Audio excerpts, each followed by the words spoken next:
Joshua Williams or J Will? What would you prefer? Yes, J Will is much better, and it's awesome. You got the X being silent, so I applaud you for that, Roy. Let's go. How you been, brother? Not too bad. Busy. I want to apologize on air for being ridiculously late, just because a last minute brief came in, and I thankfully I didn't have to remake anything, but I had something that fit, and so was trying to get the details together, and then they wanted something revised, and it was a nightmare. So I appreciate your patience and understanding. Well, we can also at some point dive into that because it's a cool Bro. little perk of the of the industry, which is dope. But man, you know what? Like I've seen your content, and again, I've the second I've seen I written sync in TikTok, I saw you, and then I saw your Instagram, and it's so fucking awesome what you're doing and how you're putting yourself out there, and just like this this attitude of yours comes out, emanates out of you, and it's way bigger than you. So I'd love to just start with the beginning and how you came to where you are today. Where'd you grow up, and did you grow up doing music? Like how'd you come to where you are right now? Okay. I'll give you the shortened origin story just so that we don't take up too much time. I grew up in St. Louis, Missouri, in the States, and maybe I should put this in because I don't normally tell this part of the Put it story. in. Okay, cool. So I wanted to be a French horn player. Some kids came to my school when I was in elementary, and I just saw Star Wars, like 2 day, like that weekend, and a brass quintet came to our school, and I'll never forget this moment because this girl, she played May the Force Be With You on French horn. And I was just like, yo, like I just saw that. That's what I want to do when I grow up. And so by the time we actually get to middle school, and like I'm like, hey, I want to learn how to play French horn because I want to play Star Wars stuff because it sounded amazing at that time. And I went to an inner city school. They only had like two French horns, and they're like, if you don't take private lessons, we're not giving this to you. So I got stuck with trumpet, and like because of that, it probably is the reason why I'm doing what I'm doing today, because a lot of people don't realize it, but we get exposed to more music organically through cinema than we do anywhere else. And the most influential time of our lives for picking what taste of music we kind of gravitate to is in middle school. So like the things you listen to now in middle school, as far as like being a teenager and things of that nature, like you grow up with those and it becomes part of your personal culture. And so like me picking up the trumpet instead, I brought it home. My dad was like, "Oh, I used to play trumpet in like drum and bugle corps when I was in high school," and so we're like fighting over it and trying to. He's like, "Let me show you something." I'm like, let me see this." And my my teacher was like, "Hey, this kid actually likes practicing. That's weird. You should probably get this kid some lessons." And my parents went ahead and did that, and I was fortunate enough to get a full ride scholarship to school at a conservatory for jazz studies. So I was classically trained. I was playing in orchestras and things like that. So I had a thirst for theory and all that good stuff when I was a kid. Then when I got into college, I had the fortunate opportunity to kind of do a lot of touring. So we went to Japan, we went to the UK, With the France. classical orchestra? No, under jazz studies. Oh wow. But the crazy thing was that while we were in, this is showing my age a little bit, but like back in my day when you got a jazz an emphasis on jazz, you still had to do the classical stuff too, which was good for me just because like I'm playing an orchestral instrument. I probably should know some rep, you know what I'm saying? Just because it makes you a better performer. So like we had to learn. I had to basically, it was almost like a double degree because I had to take both classes for everything. And from there, it was great because I had the opportunity to kind of see the world, and that was really fun. But when we got back and I was done with school, um, I realized like, yo, they taught us how to play, but they didn't teach us how to eat. Because what happened was when one of the adjunct faculty members invited me out to one of his shows. Like, yeah, sure, I'll come through just because like I got back from off tour, so I need to show face so I could try to get some work, right? As a like just a full time horn player. And I found out the concert was a benefit concert for his health insurance, and I was like, yo, this is me in 20, 30 years. Something's going to have to change because I see the same. We're on the same trajectory here. So that's how I got into film scoring, was because like as a jazz musician, I'm just making melodies all the time. I might as well just write them down. And so we at first it was I got into publishing first, which was like I was running a neo soul R&B funk band, and I was like, hey guys, we're all just going to start making um our own. We're just going to start performing our own music. And in the Midwest, that's a little hard to do because everyone loves their covers. I totally understand. That's fine. So I got a little pushback at first, but when the royalty checks came in, because I was logging in every time someone or we played some of our music in a stadium or on a at a gig, we opened up for Earth, Wind, and Fire one year, which was really fun. When we got those, we were getting paid twice for the same gig. And so I was like, yo, like, how do we do this without having to be up at night for like 4 or 5 hours playing? You know what I'm saying? And that's how I got into film scoring. Um, from there, I realized that in the Midwest, there wasn't a lot of opportunity to work with like directors with budgets and things of that nature. And so my first my first film gig, and I was so fortunate that he actually let me do it because I had no experience. It was a Sherlock Holmes short for like 15 minutes, scored all the music to it, and I was like, I can get used to this as far as like learning the DAW and all that good stuff. And from there, um, got into sync licensing as far as with okay, if I can do this for smaller budget films with like indie producers and or not producers, filmmakers and things like that, where are the big budgets coming from? And so doing months of research because I didn't know what I was doing and there wasn't a platform for me to kind of learn from. I want to say 18 months went by. I finally got signed to a music library. And I was fortunate enough after like track 205, I believe it was, I got a placement with Taco Bell for like 5 figures. And I was just like, okay, that makes sense. Like all that time previously, like it's worth it now. Let's figure out how to do this again. So I reverse engineered it, tried to figure out and understand why they chose this song outside of all the other ones I gave them, and realized that arrangement, mixing and mastering, of course, and just the metadata side of things was really what I was lacking.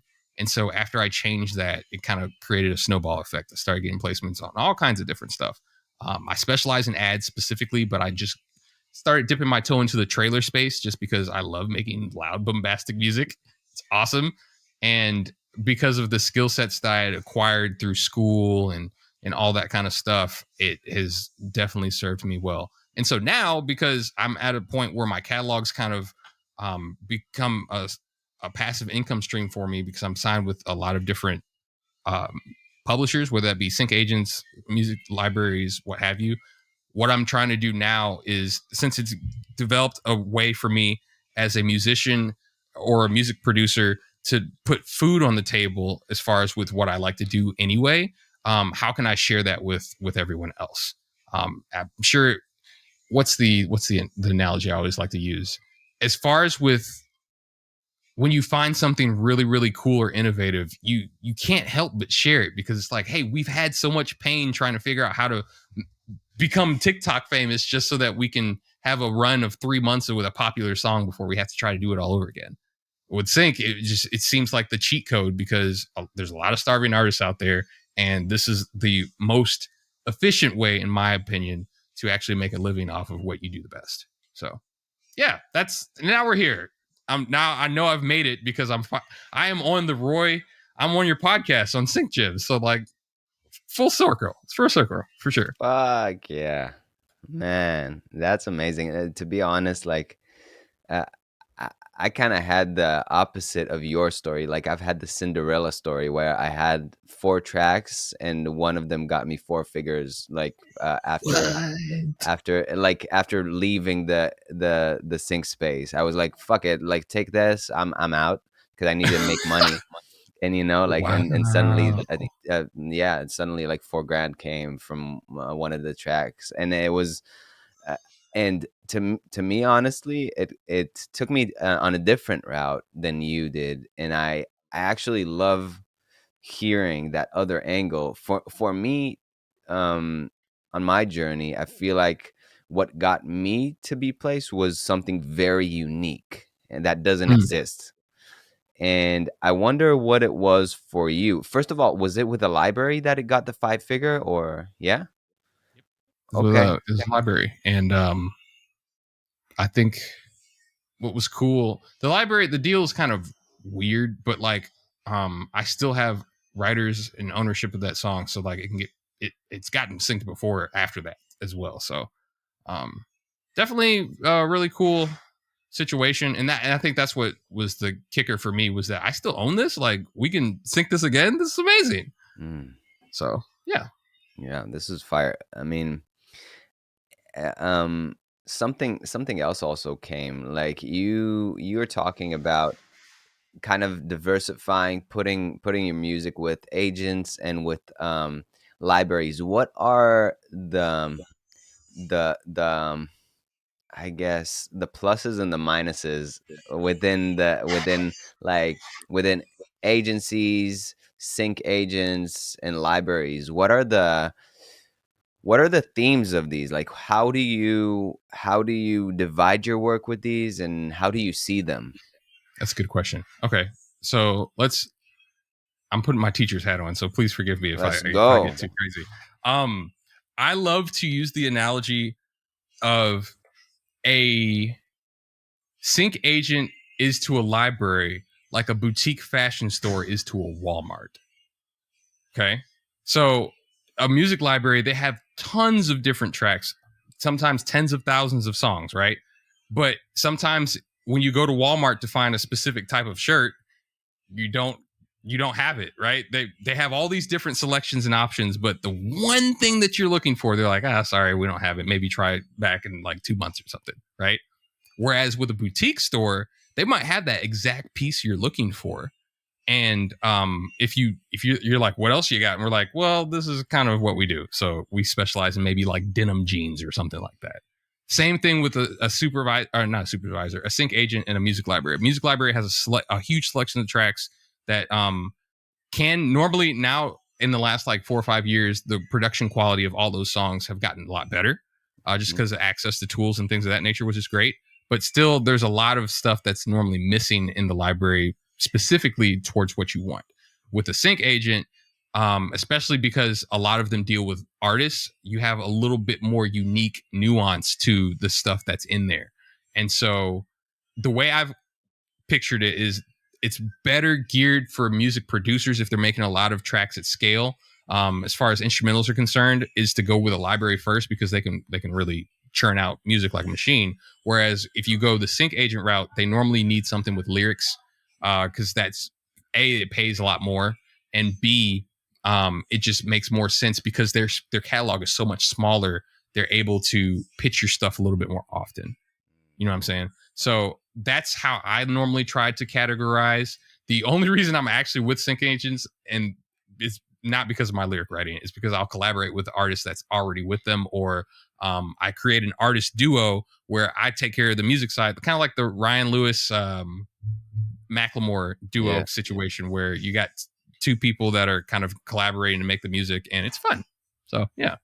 Word. That's crazy. And also the fact that you come from jazz. I also played jazz guitar for a long time. So yeah, Yep. I can definitely like when you're when you're speaking, it's like it's a song I've heard, you know what I mean? Like it's just being able to come up with melodies on the spot Mm-hmm. gives so much. It gave me so much as an artist for sync, because I'm like I've already probably played this melody on my guitar, but now I'm just giving it another character. To me, it was like the magic was when I started vocalizing my notes. So Mm-hmm.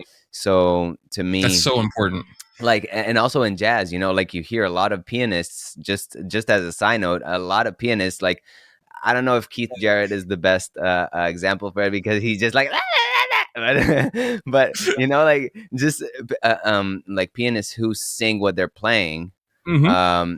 it has a huge power to it, and that's actually why I feel like why I started to get into doing vocal stuff. It was because I wanted to give more depth into these notes that are played so beautifully sometimes. And Oh yeah, man. yeah, that's a huge thing. That was a huge thing. So we're gonna use some more jazz jargon here because I don't get it. It's not too often I get to talk to someone else in this space that does this. So like I always like to tell, even with I used to have like a ton of trumpet students when I was coming out of college, and I always told them like your horn is an extension of your voice. So like it's very, very important to make sure, even especially in production now, I don't care how technical you can play. If it's not singable, no one cares. You know what I Mm, mean? Unfortunately. So, like, it's really important because in sync licensing, you need something to where when the music supervisor gets their playlist from a library or an agent or whatever, if they can't walk away from their computer and still hear your song in their head because the melody's catchy, like, it doesn't matter. You know what I'm saying? So it's very important to make sure that like your melodies are A, singable, B, simple as possible for a 4-year-old to sing it back, and C, as far as like just it's relatability. I can't remember, there was a TikToker that was talking about like how melody transcends language, just because like everyone can everyone can sing happy birthday, right? Or what was something else I learned in college was like I think I can't remember if it was one of the professors that told me, but he was like, he's traveled all over the world and he's done all these things. And when he goes to these schools to teach while he's on tour, every kid has the same like na na na na na, like it's the same everywhere. So it's like it's crazy if you think about like when we get to music on a deeper level as far as like frequencies are concerned. Like that's what we are really trying to do, is we're trying to emote the universal language. So yeah, sorry, I didn't yeah. mean. No, I hope it 100%. wasn't too And deep, but like, that's why you see artists that just the whole world relates to what they have to say, right? There are just these X factors in these people. You can say they're pop, you can say whatever, but there is something in somebody like Ed Sheeran or Amy Winehouse, where she's not American, but she fucking conquered America. Like, mm-hmm. Adele, or people whose Oh yeah, whose language is just, and also it doesn't, like Mano Chao, people who it's just how they say something, and it gives me goosebumps just to say it, where everybody knows, like, even, what, Santana, wow, oh yeah, it's yeah, just yeah, yeah. like people who get it, they get it, they have the formula, and they convert it, and have arenas singing to their guitar. That's wild to me. That is something that, again, it gives me, I'm still with goosebumps. And it's just, what do you think is a way for people to start thinking like that, start thinking more universal? That's a good question. I think that so I used as a trumpet player, maybe I don't know if I was just annoying, but I had the amazing opportunity to study under Winton for a bit of time, and he one of the biggest things I remember from kind of studying under him is he would always ask me, where do I get my melodies from, for practicing writing new songs and things of that nature. So I think that's really important because that's normal. I mean, we all know like there's nothing new under the sun. So like when you're writing things, it's taken from the experiences that you've already had, or maybe things that you're thinking about in the future. So like when it comes to making simple melodies and things of that nature, I try to pull back from like what I've already experienced, whether that be like John Williams, like we were just talking about, or James Horner. That was one of the I know I don't know if anyone on the podcast has watched this TV show. Again, I'm showing my age, but there's this show or this cartoon in the 80s called Land Before Time. Are you familiar with it? No, I'm not. Oh my 90s kid. goodness. I'm a 90s James kid. Horner is the composer on that. Okay. And he plays this at the beginning. There's this like really tension while he's like showing these like cartoon dinosaurs. But the score is amazing because there's this like, I think it's a flat seven that he plays at the beginning. And it's just like, oh, it just hits you in the feels. And so like understanding how intervals react to human emotion is what I try to do when I'm making melodies. Normally it's a lot more inheritive now just because like I've sat down and played the piano and went, okay, how does this make me feel? How does this make me feel? But like eventually after you step away from having to do that all the time, it comes naturally. And Mm. I always say if you can't say what you need to say in four notes, then it might be a little bit too complicated. So yeah. Oh, I don't know if that answers the question or not. Let me know. Nah, But like, yeah. it's a whole new rabbit hole you've just opened there. But I like it. We're talking in tangents, like where we have like little branches off the tree, and we're kind of going back and forth between them. But I mean, what? Okay, let's get back to sync agents and Okay. sync agencies. How do you choose who to work with? What's Ooh, your that's a good kind of, question. yeah, what's your sauce? Um, okay, here's another analogy. I always like to use this with my content too. Burger King, if you're from the States, you don't go to Burger King for a taco. Okay. That's So true. like, and look, they might have, who knows? They might have really good tacos, but they're not, Shout out no, it's Taco Bell. Burger King, right? Yeah, Shout out Taco exactly. Bell. Shout out Taco Bell. But like the thing is that like when I go when I check out a library, I want to see, and I'm very skeptical nowadays because like who would hate for their music to not just collect dust on their hard drive, but on a library shelf, right? So what I do is I try to check out the most recent placement, and it can't be anything older than 2 years for me, just because like you guys are, if you're pulling in placements, you should have someone update your website. That's just even for Mhm, your clients. And mhm, so what I always do is I check out their placements. If they're placing stuff with brands that either resonate with or with music that I make already, I know that my music would probably be a good fit for them. You know what I'm saying? So what I'll do is if they make hip hop, pop music, or trailer music, I'm looking at what kind of promos they do and things of that nature, and I'll gravitate towards stuff like that. Now again, I focus more on the ad space just because it's a little more, I wouldn't say strike proof, but like there's during the pandemic, I had probably more placement. That was when like I actually went full time with sync licensing, was because like even though Hollywood was shut down, I was making a lot of ad placements. So and we know these multi-trillion-dollar companies have plenty of money to spend towards music anyway. So with that, I kind of, that's another thing that I'll look for personally, is that if they have more ad placement or ad clients, then I'll probably think about asking to work with them a little bit more. Oh, I can't think of the word. Just I'll put more energy towards it for sure. mm. Wow. Yeah. So, whew. So you look at their placements. Yeah, last 2 years. You look if it resonates. What if they have a lot of music like yours? If they have a lot of music like mine, sometimes what I'll ask is, are they I'll just straight up ask, because sometimes you don't have access to their catalog. Hey, do you need more stuff like this? I see you have a lot of placements with this. Do you need Mm, anything fresh? If not, that's totally fine. yeah. But I always try to lead with my best strength instead of like I have a we bring in like music supervisors and we pick their brains about what they're looking for and stuff all the time in my in the community that we have. And like one of the pet peeves they have is when a producer or composer says that they can make anything. Like, we're sure you can, but like, what are you really good at? Because that's what they want. So if they have a lot of stuff with what I have, if they need more of it, I'll ask them. But outside of that, I won't dive into a new genre that I'm not super comfortable with, because I'm trying to make a first impression. Like if we're going on a first Mm, date, like I'm not going to bring all my baggage with me, right? So I try to make sure that, hey, this is why I do really, really well. There's some other things I have in development right now, but I want to show you my expensive stuff first before I show you like what I'm working on.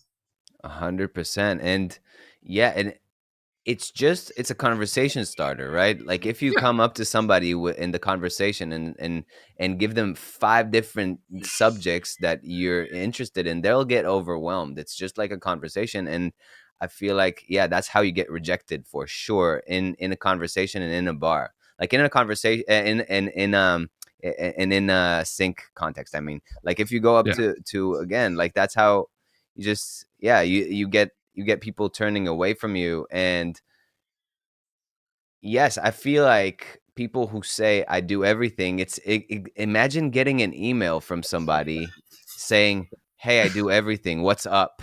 Like, Right. you Like know, I was like, it's like what kind of conversation are you trying to start? And also, like, right. I wanna hear, like, I have a bit of a thing towards templates. Like, I'm not the biggest fan, but I'd love to hear your output on templates. Okay. So as I mentioned before, as of today, I'm with 15 different libraries. I'll have briefs. And so in order for me, and I we should definitely dive deeper into this. In order for me to function and do everything that I do, I have to have some type of structure. So what I'll do is I have a template for specific genres because I know like these are the ingredients to make XYZ. I'll always have like, for instance, Roy, what DAW do you work out of? Ableton. Okay, yeah, awesome. We're Let's already go. best friends. Let's So go. like in Ableton, I will have a drum rack with instrument racks on each pad. So like if I want to combine two samples, all I have to do is drag and drop both of them into the instrument rack, and now I can sound design from there, right? I'll have that. I have some type of sub, a contact with like 16 channels, and that's it. Like it's not super fancy or anything like that. And that I always have my like my reverb chains and things of that nature. But like efficiency is so important in sync licensing, just Mhm, because the more you put out, the more wealth building assets mhm. you make. So I try to be as efficient as possible with my time in making something, just because I know that I can't be married to any of my music, basically. So the more I make, the more I'll hopefully earn in the future. 100%. I totally agree with that. I have a friend. I still need to pick his brain on it, but he works with a lot of artists, Mm-hmm. and he has shortcuts to the point of he presses something and one plugin comes up. Like that's Oh yeah, how Shortcut Buddy. I don't know which one it Yeah. is. Is that Shortcut Buddy? Is that what it's called? Yes. So All yeah. right. So in Ableton, and this is for everybody else that doesn't use Ableton, you should switch to Ableton. Just saying. But like Low key. because Max for Live is such a powerful tool. Mm. Like I have shortcuts. Anytime I hit the letter D, my decapitator from Sound Toys Oh comes my up. god. Shout out I Sound need this. Toys. I have there's a clip gain button. So like anytime I hit W, and that's this you can put whatever keys you want, but this is just my workflow. But like Mm. I'll hit W, and now I can, if I highlighted the clip, I can turn down the gain. I can gain stage right from the arrangement view, just because like Wow. something will pop up and I can just turn down the fader from there. So like just these small little microseconds you save, like it helps. It adds up very, very quickly. Yeah, it's crazy. I mean, like I so there's so much more, like there's so much to establish in efficiency. I feel like I kind of get wound up in just saying fuck all that and just doing my thing. But it's so important to, for me, yes, like chains are so important for vocals, to know like what works and just pull it in and then tweak it Mm-hmm. if I need, and Right. to have something like a basis to work from. So a starting template, that will always, like in trailer, it's like a there will always be something added to that template. You know what I mean? Yes. But can you And imagine pulling up all those sample libraries one at yeah, a time over and yeah, over again? yeah, yeah. It's cray cray. It's cray cray. Yeah. I have to admit, sometimes, like sometimes when I'm starting fresh, when I really want to just express and see, I sometimes do that. Like I start with 4 channels and just like drag and Just drop go in hard from everything. there. Yeah, Woo! I mean, So, man, that is scary for me. Like, yeah, just blank canvas. Like, all right, what you gonna do? yeah, Like, oh yeah. man.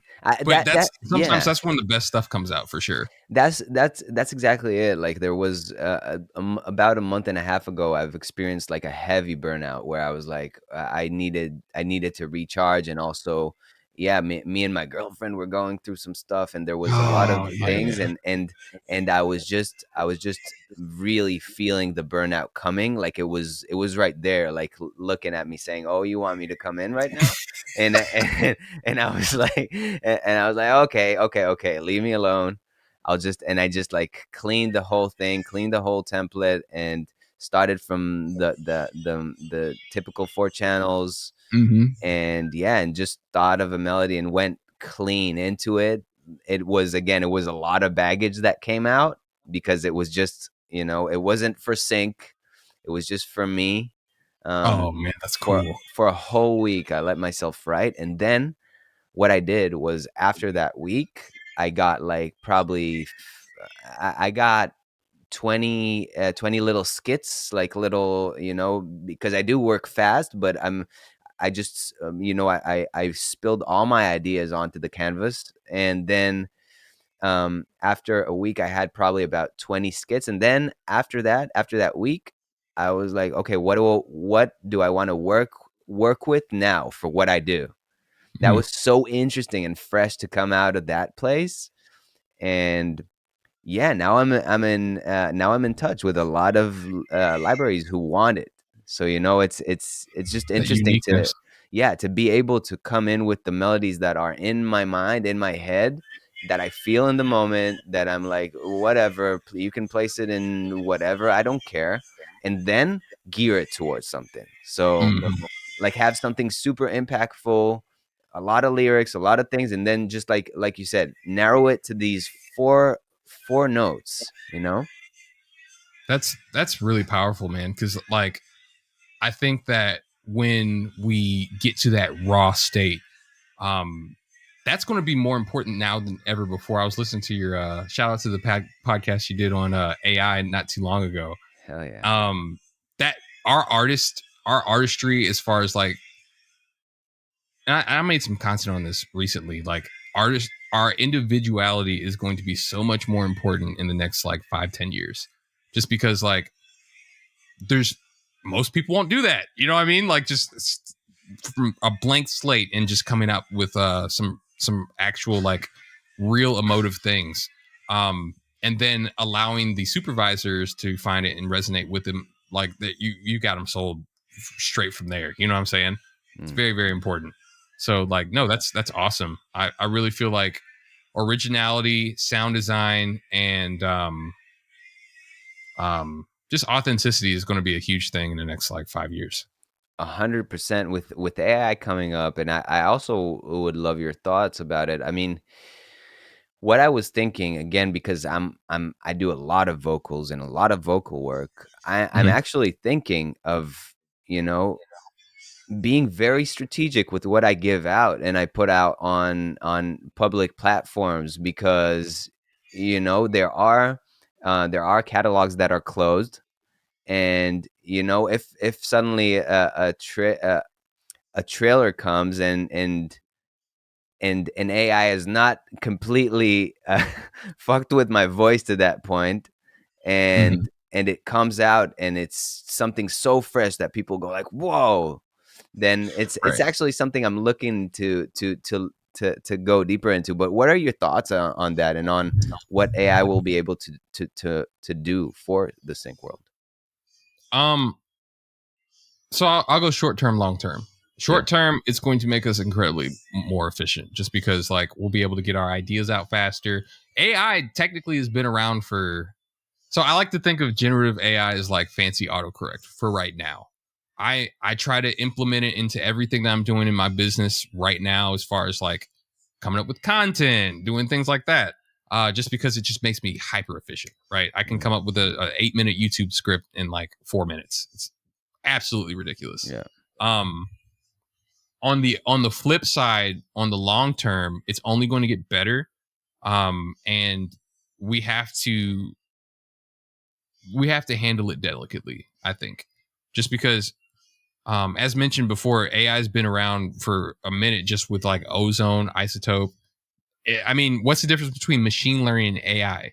Like, I was watching a tech video the other day because the Vision Pro came out, or is going Mhm. to come out soon, and the word artificial intelligence never was used in their 45-minute presentation for the thing, which was interesting to me because Mm. now like AI's got this bad branding rep. Like, Apple doesn't want anything to do with it, which is fine. But like, if you think about it, like, machine learning is pretty much the same thing on a general scope. So Mm. like, we've been using ozone, lander. You have Neutron doing some things with artificial intelligence now. So like, it's already been here. It's just making us hyper, um, yeah, hyper efficient. Like, you think about Splice, for instance. And I know it's a hot topic with sync licensing, so we won't get into that kind of stuff. But like, back in the day, you had to, before like a resource like Splice was around, you had to hire the musicians. It took way longer to create a finished product. That shortened tremendously with Splice being able for us to curate sounds and be able to come up with our own stuff faster. Now with artificial intelligence, that should speed up the process even more. Mm. As long as you know how to ask it the right things. That's something I've also learned. But yeah, we just need to. I feel like, and I'll let the lawyers handle it for sure. Because Mm. when AI started giving legal advice, they're like, whoa, whoa, whoa, whoa, slow down. So I think that it's going to be regulated in the next couple months, just because I think the hype from what was going on earlier this year has kind of slowed down. And with the strikes that are going on, how it's affecting streaming and all those kinds of things, I think the industry as a whole is ready to kind of step back for a minute and kind of figure out, okay, how can we do this so that we're not disrupting on a larger scale? You know what I'm saying? Because it definitely has the potential to do that. Yeah, I mean, like the Napster revolution is what people want or don't want. You know, it's Mm-hmm. just it's a very interesting and scary and kind of. I mean, how do you look at it? Like, what? Of course, it's like we're playing here with the unknown, but Mm-hmm. how do you prepare yourself for something like that? I try to implement it in everything I'm doing. I literally have like two Chat GPT tabs on my computer open right now. Wow. So like, I try to make sure, because I'm getting older now, so like, Mm. I don't want to be left behind. Mm. So what I try to do is I force myself to try to understand and figure out how I can incorporate it into my workflow, so that when something new comes up, it's not really disrupting, it's adding. Because if you think about if you, from a business perspective, um, there is no business in the world that stayed selling or consistently with one thing. They had to adapt to the market if they wanted to stay in business. Mm. Um, I can't think of the was it Panasonic? It was a film company that started selling calculators. I can't remember the name of the thing, but like, they had to shift or it was just game over for them. And that's the way I feel like music producers or just creatives in general are going to have to shift. If I mean, you go to LA, you throw a rock in a random spot, you're going to hit someone that says they make music now because of how Mm. accessible it is. So how can we use the tool to make us even better at what we're already kind of doing? Because right now AI is just playing catch up with what we make, but eventually I predict that it would be able to do its own thing without us. But at the same time, humans are still very, very cool at making new eclectic sounds. Like, who would have thought 10 years ago, like, of coming up with the sound of Phineas and Billie Eilish? You know what I'm saying? Mm. Like, Mm. just came out of nowhere and everybody was like, oh, this is really cool. And then you get the copycats and stuff like that just because Yeah. everybody loves the new sound. We're still capable of being in front of AI that way. And we should try to continue to do that.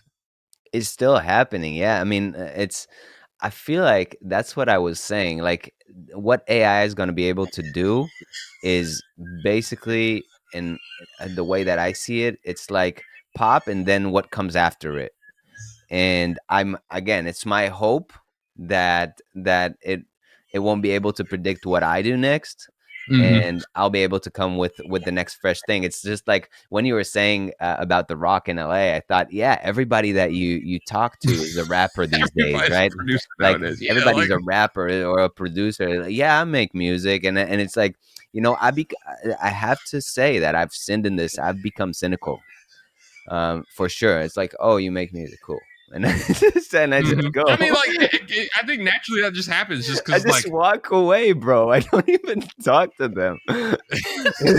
That's how I, bad. I Like, well, I mean, like I think Jesse from YouTube, he yeah. does a lot of sync education stuff too. I think he puts it very eloquently when he says that now that we're becoming the old heads, like back in my day, like we didn't have this kind of stuff. Like that's honestly what it is now. Because like you think about yo, imagine what Quincy Jones would have been able to do with Splice. You know what I'm saying? Like it would be wild.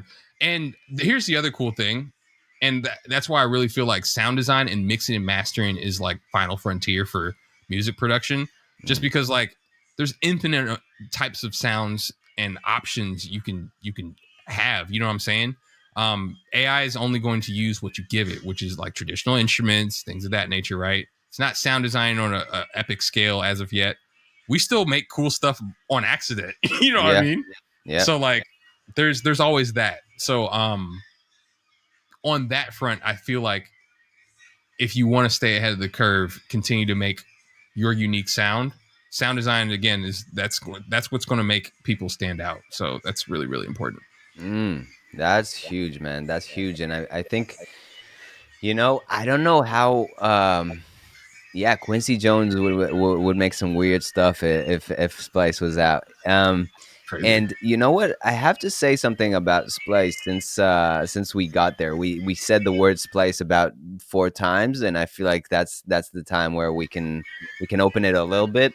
And Sure. there's a lot of controversy about it, the way that I see it. I know sample based producers who actually work with it and use and do it for sync with very good legal teams behind them. They Mhm. use melodies, they use words, like they use a lot of things from Splice, and the legal teams are behind it, are standing behind it, and are like, yeah, we can do this. Um, and yeah, I was actually scared to the point where I was submitting to a label, and it was with a percussion loop, and I told them, yeah, guys, I don't know if this, they loved the track, and then I was like, yeah, I don't know if this will pass. I'm so sorry, it has a little percussion loop, and I was scared to that point, and they were like, nah, fuck that, like, just bring it to us. Mhm. Yeah, I mean, what is your take on this? So it's not illegal. Let's I want to make sure that's clear to everybody. It's not illegal to use loop royalty free samples from Splice or Looperman or wherever you get them.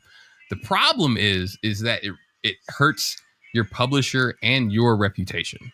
Okay, Mm, you think about it from let's just think about it in layman's terms. If I took an $8 loop and flipped it so that now I'm making tens of thousands of dollars, like that seems just too easy, right? mm, I think everyone, well, maybe everyone doesn't know. So let's talk about that too. Content ID is the reason why um, loops or melodic loops are a problem in sync licensing. So let's say Pepsi gives you, I don't know, $20,000 for a 30-second spot, right? If some kid in Podunk, Missouri had used that same sample, maybe, and we all have the same tools nowadays, right? So yeah. like, if it's from Splice or from what's the other one from Output Arcade, Mm, like if we're using the same tools and the same sample, like eventually, with as many producers as there are now, I can't remember the theory that goes with that. Just there's with infinite amount of possibilities, you're going to run into the same sound yeah. eventually, right? So Yeah. like, if I already published something like that even 3 days before you're going to get Pepsi's going to get a content ID strike, and they're not going to be very happy about that. And so, Mm, with a lot of libraries that I've seen, um, they've sent out addendums to their contract saying, "Hey, like if you use no more royalty free loops from and they'll list a bunch of common companies. Like, don't use them, because if you do, like, we got recourse. We're not dealing with that anymore. It just hurts the reputation of the library, which in turn Mm, is going to hurt you, because now they won't have that client to get you more placements. So, like, I always say, recreate the sample, because now it's not a sample anymore, and it's never mm, going to be exactly the same. So now you're free of legal trouble because it's not a sample. 100%. The other thing you can do to get around it, as far as with, I mean, and I know for a fact, I met the VP of Splice 2-3 months ago at NAM, Mm, and they're trying to figure out a better way to kind of make sure that that's not as big of a problem for people in sync licensing. So you never know, like in the next couple of years, that this might not be a problem anymore. But interesting. that's what I always do. Um, Funny story with your percussion loop you were talking about. Yeah. I did a project with Apple's. What's the name of their series? They do a short series on like new products that they have, Okay. and I sent in a song, and it had a percussion loop from, like, I don't know, a Cymatics pack or something like that. Mm, I'm not biased to percussion loops, just because, like, it's rhythm. Like, what are you gonna do? yeah. But their content ID picked it up. They're Whoa. like, "Yo, is this cool? Like, what's up with this?" I was like, I wonder if they didn't throw it up on YouTube. They have their, I mean, it's $1 trillion company. They have their own software for everything. So they're just like, what's up with this? And I had to like show and prove to them, like, hey, this is okay to use and all this kind of stuff. So like, it can be very dangerous. I could have lost out on a lot of money if I Mm, wasn't able to show, like, no, this is okay. The sample is cleared. So I always say, like, just recreate the sample. It'll make you a better producer, because now you're learning sound design. You're trying to use your ears in a different way, and it just makes, now you have that sound forever. I always am listening to like Spotify and things. I'm like, oh, that sounds really cool. Like, let me try to recreate that and add it to my arsenal of sounds yeah. that I just have. You know what I'm saying? So like, that's my take on it. But sorry, I'm Yeah. very long winded, as you Yeah. can see. Yeah. I mean, it's wild. I mean, the fact is that in the reason I wanted to circle back to this is because I mean, sound design is it's basically everywhere. It's in everything. It's just people say to me, I don't do sound design. It's too time heavy. It's too time consuming. Whatever. But I mean, man, like, are there no sounds that you just make that are so stupid and that are weird and that are yours that you can Right. record into a microphone or into your computer and play with it and it will be super fun for you? Like, I don't see how it's not fun and I don't know and developing for somebody to do it. It's also a way to be less jaded about making music, in my opinion. Like, again, pulling the same templates, same things, same that. There was I think I got into a state where I was in a crazy state where I was just like making like a machine. And then I was making a battle drum album for a friend and a publisher. And I was like, okay, this sounds like drums. Cool. What now? What can I do? And I used to beatbox and make a lot of weird noises with my homies. Yeah. So, and funny story, I used to like, I became, after I finished my beatboxing, beautiful career, I became friends with the best female beatbox to this day in the world. What? Yeah. She's That's still, crazy. she performs in Broadway, and yeah, shout out to Kayla Milady. And yeah, yeah. So we like, me and these people would just hang out, and she would make like the sound of a tennis ball, and we would do like we're playing tennis and shit like that. Like stupid shit, but like it just cracked us open. And there was this one sound which I'm like, I whistle and I vocalize. It sounds like this. Oh, that's and cool. and yo, if somebody takes this shit and puts it in their track, I want my 20%, He bitch. knows. I said it. It's written in the metadata. Nah, so I just did this, and it added the whole track became the track because of this. And Hmm. I use it till this day. Like, I use a crazy reverb and a and a distortion on it, and Mhm. it's become a thing for me. It's become a trademark where I'm That's like, your oh sonic fingerprint, bro. yeah, that's it, Yeah. that's it exactly. Um, what? Oh, I wanted to ask you, what are your thoughts about teamwork? I think it's important. So anytime I've been fortunate enough not to really experience burnout on as I've only been producing for like 2017, so about 5-6 years or so, give or take. Um, I think it's important because okay, back to the jazz thing. Okay, Let's go. how many times have you been doing a bunch of gigs and you just get sick of hearing yourself or your ideas? All the time. All the time, right? And the only way you can get out of it is that you have to stop playing, open up your ears, and listen to what else is going on around you. Because now you're having the whole improvisation of a conversation with whoever else is on stage with you, which Yeah, is great. And as a rhythm section player, you totally understand this because you guys have to interact all the time just to make sure that the momentum of the song keeps moving, right? But 100%. like I feel like it's just as important in the production sync space as well, is to Mm, be able to have another brain to at least either tell you that's a bad idea, we should go left instead, or like, hell, oh man, that's really really cool. Like, what if we build on top of this? Um, I think it's important. Sometimes I feel like there's too many cooks in the kitchen. Um, if it gets over like two or like three where? people, Yeah, okay. you know what I mean? Mhm. But I do think that if you specialize in something and you're able to contribute, it just makes the process more fun. And I mean, I think that since we're more in the film industry than the music industry, it's a lot easier to kind of do splits and stuff because we all know it's going to make something. You know what I mean? Yeah. Now Yep. everyone's equally vested, and now you got more people pitching the same song because they're involved. So 100%. 100%.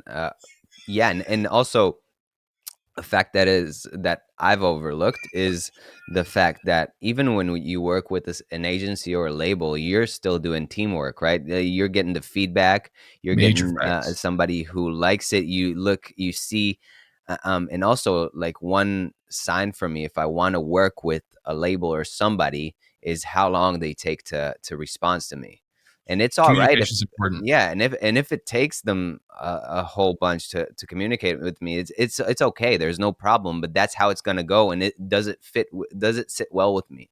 And sometimes it doesn't, so I'll have to find a different team, and it's all Hmm. right. And but that's where it's at. Like I mean, there's a lot of ways to approach teamwork, right? Hmm. Oh, so I'm a huge basketball fan, as you could probably see. Okay. I uh I really appreciate teamwork when it comes to okay, everyone has a role. Yeah. If you play your role correctly, we should win the game. Right? So you have a scorer, you have your big guy that's supposed to get the rebounds. Everybody does their job and doesn't play hero ball and thinks they can do everything. We'll normally get to success of whatever we're doing. So in terms of sync, like it's the same thing with between just yourself and your publisher. Because you think about it, it's your job to create something. They'll help you shape it based off of the experience they already have and knowing what sells, right? And then it's their job to find a home for it so that you can get placed. So like Yes. if you don't have that communication back and forth and that synergy, a lot of the majority of the placements I get is from publishers that I know personally. You know what I'm saying? Like Mm, I've when I go to visit them in Los Angeles, like I'll make sure that we have a coffee or something like that just to continue to build that relationship. Because something that was crazy last year, and I never noticed it, but like a lot of people moved in the industry come like the end of quarter 4, like around Christmas time. Like everyone's switching jobs or getting promoted and things of that nature. And so if you have that relationship, when they move to another library, you have a shoe in now. Like you don't have to go through the whole rigmarole of sending cold emails and all that stuff. Just hit up your homie from the other one and be like, hey, how's life? And normally they're like, oh yeah, we remember your music. We did XYZ together. Like I have some other opportunities. Would you like to sign on to this library as well? a And hundred so like percent. it's teamwork is very, very important. And because it also, helps with networking. yeah, and also some composers you're gonna work with are gonna start a label maybe, You and never know. or they're gonna go. It goes into so many places. Like you can find yourself in so many places just from collaborating with a producer, with J Will, with whoever. Um, and it's I think that's the key here. Like that's the key. That's what I wanted to actually drive home is the point that almost everything is done with teamwork, and if the team sucks, then you're probably on the wrong team. You probably I want to shouldn't. be the guy holding the team back. Yeah, yeah, Like yeah, yeah, yeah, I'm trying to get yeah. there. Exactly. Exactly. I mean, like that's what it is. Man, and it means that maybe this team shouldn't win. Because I True. love what you said. Like, if you do these things, this team should win, right? But if I'm a player and I don't feel like we should win, then here it's not like in a basketball team where you're signed for a year or whatever. Here you can actually just take your things and go if it doesn't feel right, and go like, hey guys, maybe we've done this project, it was okay, but I'm gonna go here to the next one because I feel like this team will appreciate me more. hmm And you Yeah, got to know when to do that as well. Like, don't keep sending music if you're not getting results. 100. Is that insanity? That's the You think that's the that's the definition of insanity in sync for sure. For sure. What's a like a huge mistake you see a lot of composers do? Ooh, I just made a YouTube video about this. Let's go. So, And we'll um, link to it, by the way, in the show notes. Like, oh, and cool, again, cool, cool, awesome. Will's content is freaking insane. So I recommend anybody and everybody go check it out. Yeah, links will be there. Good, appreciate it, man. Good looking out. I think the biggest mistake that I see beginners make. I do like beginner, intermediate, advanced. Beginners, it's the expectation of immediate success. Um, Sync is a long game, so it's better to understand like, and I'll use this analogy just because it's fresh because literally just edited the video. Think of sync licensing as gardening. Okay, like you can do all the things. You can make the music. You can send out emails. You can hit supervisors up in the DMs, like all that stuff. But like you still have to wait for the tree to grow. Like trees don't grow. Money trees don't grow in like 2 days after you put the seed in the ground. That's just impossible. So you can do all the work in the world, but you still have to wait for the seed to germinate. So in like to think about that in layman's terms, as far as like with sync licensing, like just understand that it's a process, and the more work you put in, the more results you're more likely to get. So like that's the first thing. Intermediate level, I would say mistake is just not reading your contracts. That's a really big mistake that could get you in a little bit of trouble, just because like I know you're super excited that you've gotten into a library that maybe you were really, really excited about, but sometimes those contracts can be a little bit different if you're not aware of your the value of your music and just like how legal things work with sync licensing. Not to say that everyone's out to get you or anything like that, but just understanding just like terms and agreements are important, right? Like for instance, there was one library, I won't mention the name, but like their terms was like 4 or 5 years. It's just like that's a long time for me to wait before my music's available to move to somewhere else. You know what I'm saying? So like you got to kind of understand those kinds of things so that you can kind of figure out, okay, is it worth my stuff? Am I confident that they're going to get me something where it's actually worth to keep it there for X amount of time? You know what I'm saying? Mm. And then the for advanced people, mistake I still see is like you were saying, just the lack of networking. You can have a really great relationship with a library and be that one man army, but like eventually what's going to happen is that everyone from that company in 5 years is probably going to leave, and then you're not going to have those same contexts. So like it's important to continue to expand not just your creativity but your network. So yeah. Boom. That's a lot. And yeah, one more thing before we check out here. I mean, so wow, we've covered a lot of Yeah. ground. Like a bunch of Sheesh. stuff. I'm thinking of just like yeah, I'm actually curious about one more thing. When you when you look at a publisher, at a contract from a publisher, I mean, sync agents, of course, like it can be way more negotiable. Mm-hmm. But libraries, do you feel like it's still negotiable? Have you ever negotiated really with libraries? Um, Pins. If a library's been around for a while, they either become more artist centric or they become more like black and white. And what I mean by that is like, hey, we have a lot of people on our art on our roster. Like this is just how just the because they have so much music and just so many people in their roster as far as composers, artists, what have you. Like they have to keep everything consistent just to make sure that nothing Yeah, gets confused. You know yeah, what I mean? So I can understand both paradigms.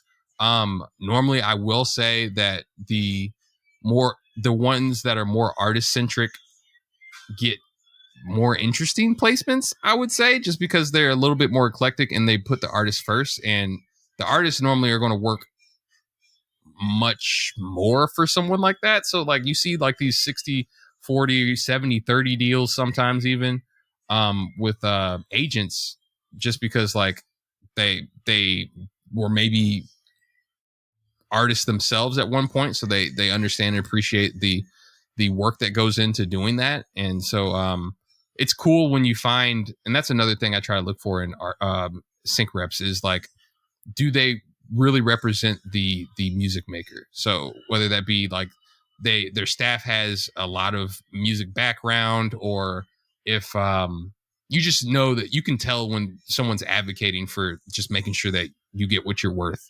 I think that's important. So like I think that that would be the best way to kind of go about it, if that makes any sense. Hopefully I answered your question.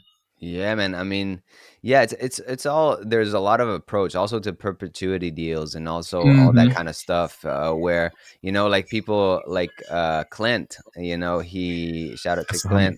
Clint. And he says, if you want to put your tracks, I mean, he actually advocates to putting your tracks in libraries that are for perpetuity. If your track can make you money forever, then put your track in a place where it can make money forever. But I By all mean, means.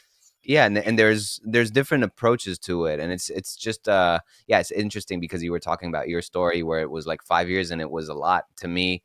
I mean, I put my tracks in a lot of in a few libraries who were in perpetuity, and I had no problem in doing so. Mhm. But I totally agree with the fact that it's very important to look at the terms of a deal. And actually, like, one more tiny thing before we leave. I had a team where I was a part of, I did vocals for, Mhm. but all the team was in on something. They were in on signing it to a library, which signed us with a deal that I didn't like, which was a buyout, and they don't give us anything if there's sync fees. That's what it means. Like, that was a weird one. So Whoa. yeah, yeah, yeah, and everybody was in, and I was the only one who was like the bummer, like the guy the guy who's like the, how do you call it, like the Eeyore or whatever. I was like, He God, said the I was Eeyore. I was the Eeyore. Oh man, the Shout outs to Debbie Downer. Eeyore. Right. Yeah, yeah. How do you call it? How did you say? Debbie Downer. Debbie Downer. I was the Debbie Downer. I like the Eeyore though. I I like like the Eeyore. Eeyore better. Yeah, for Yeah. sure. Shout outs. So, I was telling them, listen, I'm not Not signing a comfortable with contract. it. Like, I'm not comfortable. And they were like, no, man, we gotta do it. Let's just do it. And they did like a little buyout or something like that, but then they pressured me into signing this, and I mean, till this day, it's there, and whether I'm happy with it or not, it was actually a really fast workflow, so I probably knocked out these 4 tracks in a day. So Hmm. I was it's not a huge thing on my heart, but it's just, again, it goes back to teams, and it goes back to communication and to reading Knowing your worth. contracts. I actually whip contracts into ChatGPT after I read them, and ask Yep. for Me too. ChatGPT Explain to me to like I'm five. yeah, Explain it to me like I'm a fifth grader. Hmm. Exactly. And that's what it does, and that's something it's great for. And yeah, and use, I feel like, use your resources, and your gut as well. But Have man, to. Jay Will, I'm so grateful for you giving me your time and your energy, and yeah, where can people find more of your wisdom, man? Because you Bro, I don't. obviously got a lot. You can find all of my wisdom at Sync Licensing Gems. Just go check out all the videos and things that they've done. Bro, I've learned so much from your content. Like I'm a huge fan. So I'm just really thank you so much for like allowing me to be in your presence to do this thing. You're living my dream right now in Bali. That's freaking awesome. I gotta pick your brain about that later.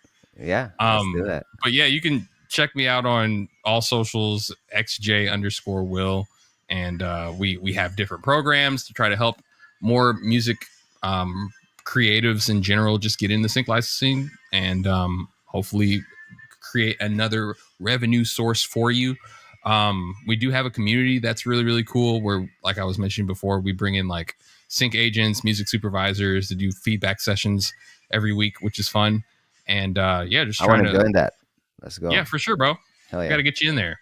Let's go. But like, yeah, it's really actually we should bring you in as a like we as a special guest to interview for sure. That'd be awesome. Okay. Um, but like, yeah, it's really really fun, and I'm all about the process and making sure that we're continuing to make our music sound more expensive. So hit me up. Expensive is where we want it to be. Brother, thank you so much for coming on. I'm honored, and yeah. Awesome.